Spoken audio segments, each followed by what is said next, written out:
موسیٰ علیہ السلام نے عصا ڈالا نا تو یہ عصا اضحیٰ بن گیا. جی جب یہ عصا اللہ تعالیٰ نے موسیٰ علیہ السلام کو سب سے پہلے دیا تھا نا جی تو کیسے دیا تھا؟ جب نبوت مل گئی کوہ طور پہ. کوہ طور پہ جو ملا تو اللہ پاک نے ان سے ایک بات پوچھی تھی، وَمَا تِلْكَ بِيَمِينِكَ يَا موسیٰ، جی اے موسیٰ علیہ السلام یہ آپ کے دائیں ہاتھ میں کیا ہے؟ تو فرما سکتے تھے عصا، تو اس سے بات پوری ہو جاتی. لیکن کیا فرمایا؟ قال ہی عصائی اتوکأ علیہا واہش بہا علی غنمی ولی فیہا مآرب اخری.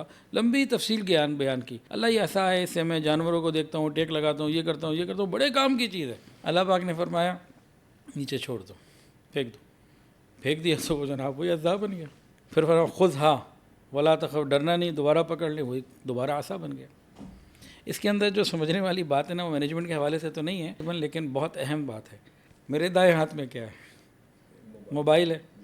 اس کے بڑے فائدے، اس سے بہت سارے کام کر لیتا ہوں، ریکارڈنگ سن لیتا ہوں، لوگوں سے بات چیت کر لیتا ہوں، سارے کام ہو جاتے ہیں. لیکن جب اللہ کا حکم آ جائے نماز تو اس کو چھوڑ بھی دینا. سبحان اللہ. کوئی اللہ کا حکم آ جائے کہ اب یہ آ گیا تو اس کو چھوڑ دینا، دوبارہ پھر پکڑ لینا. اس کو اللہ کے حکم کے مطابق استعمال کرنا ہے. تو یہ چیزیں ساری ٹھیک ہو جائیں گی کہ وہی چیز جو آپ کے فائدے کی تھی اللہ کے حکم سے وہ نقصان دہ بن گئی اور وہی اللہ کے حکم سے نفع کی بن گئی.